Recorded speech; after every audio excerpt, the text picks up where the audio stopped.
The way taken by the adventurers led up hill and down dale, and wound here and there in a fashion that seemed aimless, but always it drew nearer to a range of low mountains, and Files said more than once that he was certain the entrance to Ruggedo's cavern would be found among these rugged hills. In this he was quite correct. Far underneath the nearest mountain was a gorgeous chamber hollowed from the solid rock, the walls and roof of which glittered with thousands of magnificent jewels. Here, on a throne of virgin gold, sat the famous Nome King, dressed in splendid robes and wearing a superb crown cut from a single blood-red ruby. Ruggedo, the monarch of all the metals and precious stones of the underground world, was a round little man with a flowing white beard, a red face, bright eyes, and a scowl that covered all his forehead. One would think, to look at him, that he ought to be jolly. One might think, considering his enormous wealth, that he ought to be happy. But this was not the case. The metal monarch was surly and cross because mortals had dug so much treasure out of the earth and kept it above ground, where all the power of Ruggedo and his gnomes was unable to recover it. He hated not only the mortals, but also the fairies who live upon the earth or above it, and instead of being content with the riches he still possessed, he was unhappy because he did not own all the gold and jewels in the world. Ruggedo had been nodding, half asleep, in his chair, when suddenly he sat upright, uttered a roar of rage, and began pounding upon a huge gong that stood beside him. The sound filled the vast cavern and penetrated to many caverns beyond, where countless thousands of gnomes were working at their unending tasks, hammering out gold and silver and other metals, or melting ores in great furnaces, or polishing glittering gems.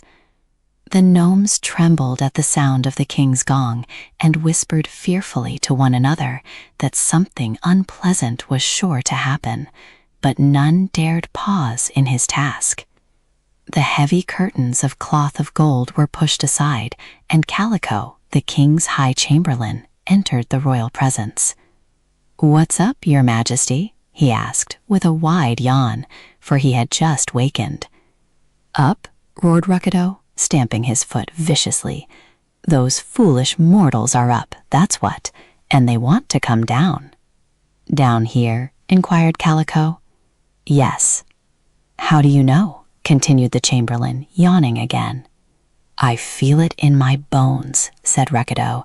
"I can always feel it when those hateful earth-crawlers draw near to my kingdom.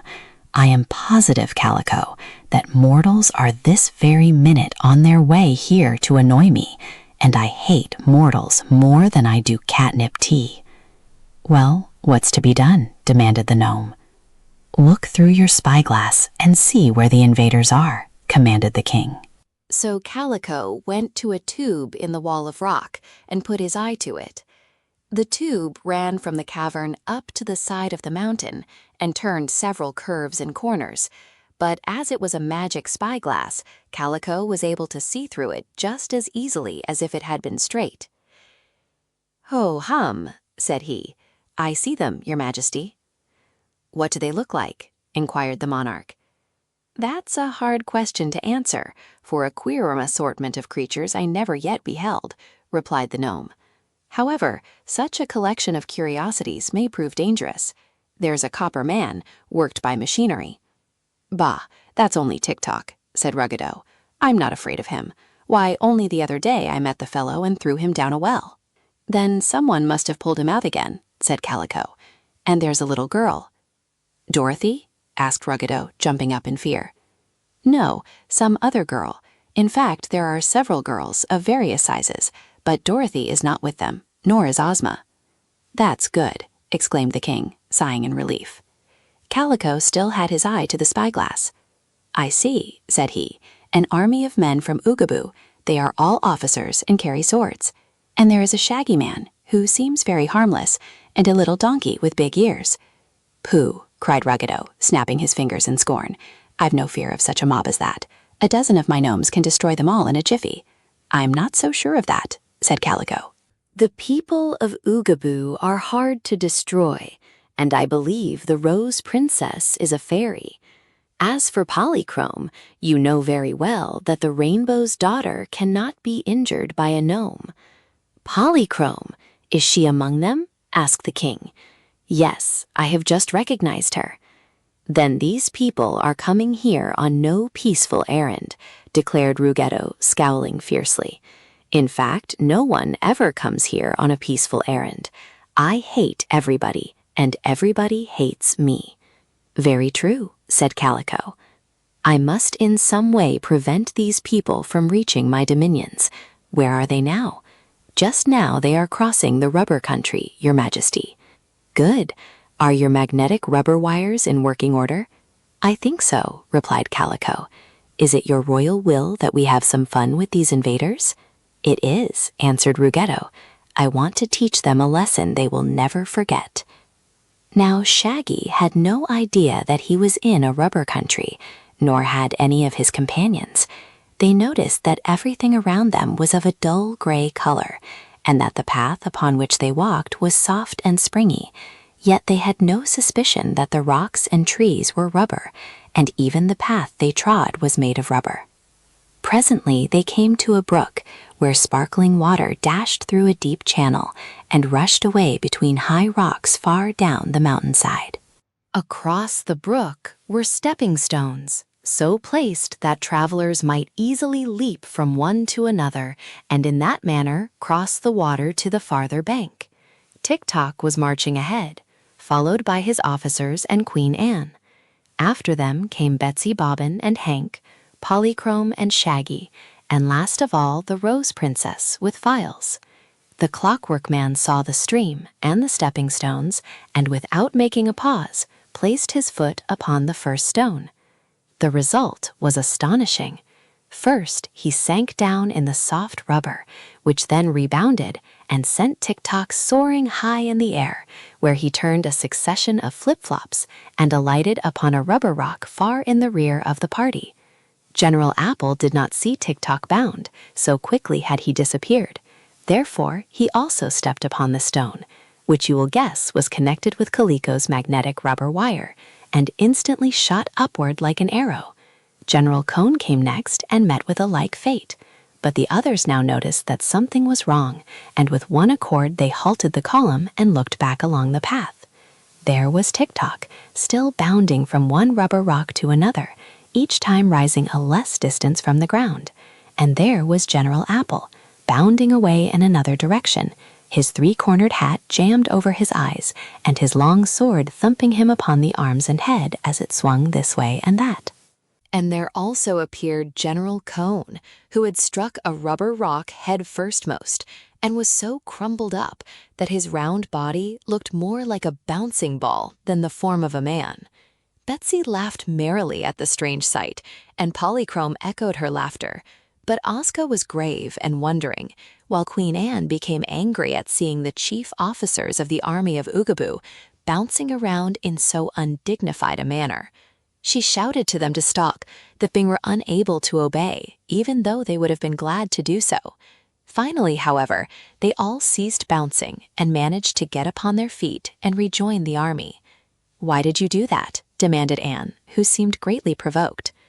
"Don't ask them why," said Shaggy earnestly. "I knew you would ask them why, but you ought not to do it. The reason is plain. Those stones are rubber, therefore they are not stones. Those rocks around us are rubber, and therefore they are not rocks. Even this path is not a path, it's rubber. Unless we are very careful, Your Majesty, we are all likely to get the bounce, just as your poor officers and Tik-Tok did." "Then let's be careful," remarked Files, who was full of wisdom.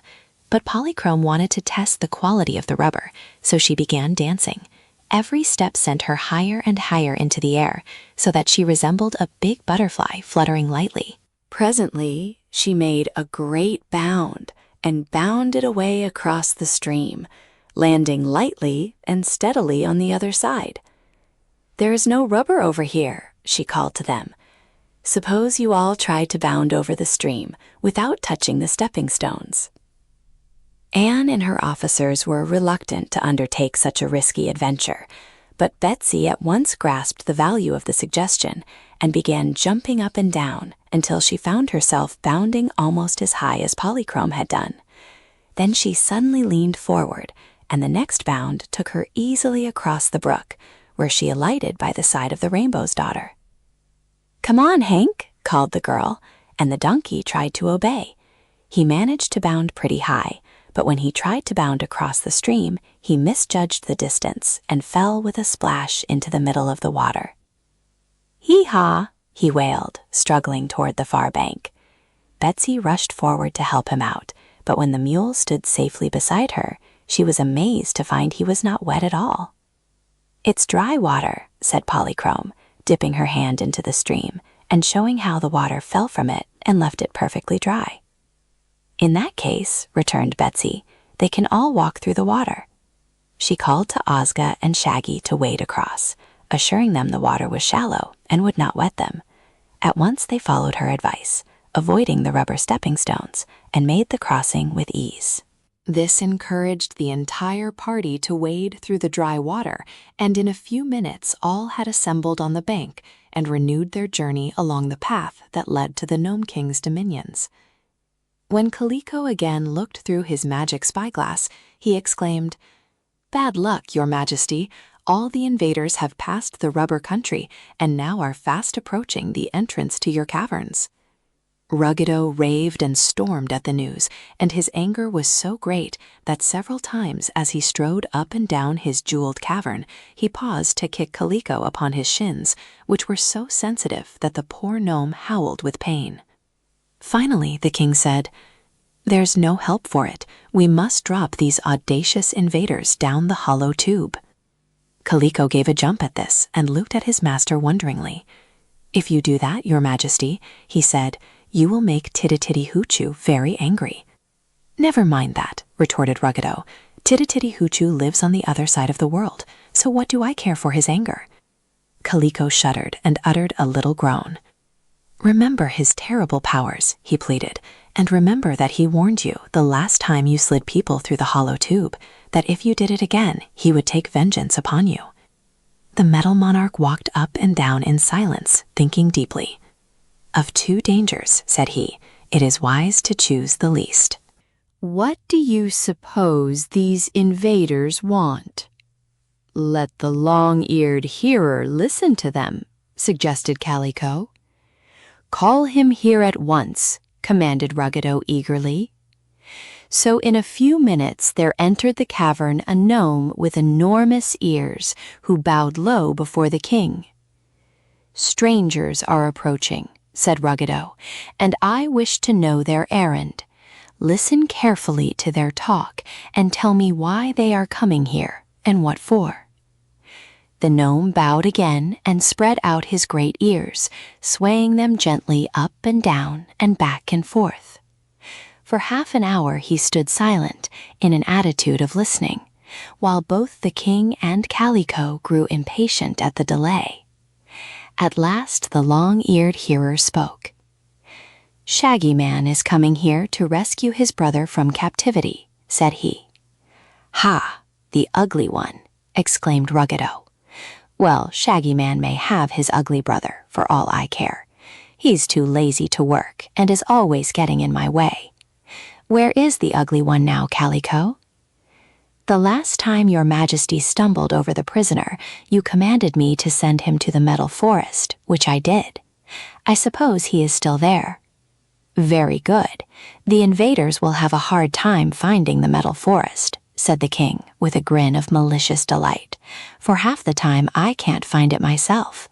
Yet I created the forest and made every tree out of gold and silver, so as to keep the precious metals in a safe place and out of the reach of mortals." "But tell me, hearer, do the strangers want anything else?" "Yes, indeed they do," returned the gnome. "The army of Oogaboo is determined to capture all the rich metals and rare jewels in your kingdom, and the officers and their queen have arranged to divide the spoils and carry them away." When he heard this, Ruggedo uttered a bellow of rage and began dancing up and down, rolling his eyes, clicking his teeth together, and swinging his arms furiously. Then, in an ecstasy of anger, he seized the long ears of the hearer and pulled and twisted them cruelly. But Kaliko grabbed up the king's scepter and rapped him over the knuckles with it, so that Ruggedo let go the ears and began to chase his royal chamberlain around the throne. The hearer took advantage of this opportunity to slip away from the cavern and escape, and after the king had tired himself out chasing Kaliko, he threw himself into his throne and panted for breath, while he glared wickedly at his defiant subject. "You'd better save your strength to fight the enemy," suggested Kaliko. "There will be a terrible battle when the army of Oogaboo gets here." "The army won't get here," said the king, still coughing and panting. "I'll drop them down the hollow tube, every man Jack and every girl Jill of them." "And defy Tititi-Hoochoo?" asked Kaliko. "Yes." "Go at once to my chief magician and order him to turn the path toward the hollow tube, and to make the tip of the tube invisible, so they'll all fall into it." Kaliko went away shaking his head, for he thought Ruggedo was making a great mistake. He found the magician and had the path twisted so that it led directly to the opening of the hollow tube, and this opening he made invisible. Having obeyed the orders of his master, the royal chamberlain went to his private room and began to write letters of recommendation of himself, stating that he was an honest man, a good servant, and a small eater. "Pretty soon," he said to himself, "I shall have to look for another job, for it is certain that Ruggedo has ruined himself by this reckless defiance of the mighty Tititi-Hoochoo, and in seeking a job nothing is so effective as a letter of recommendation."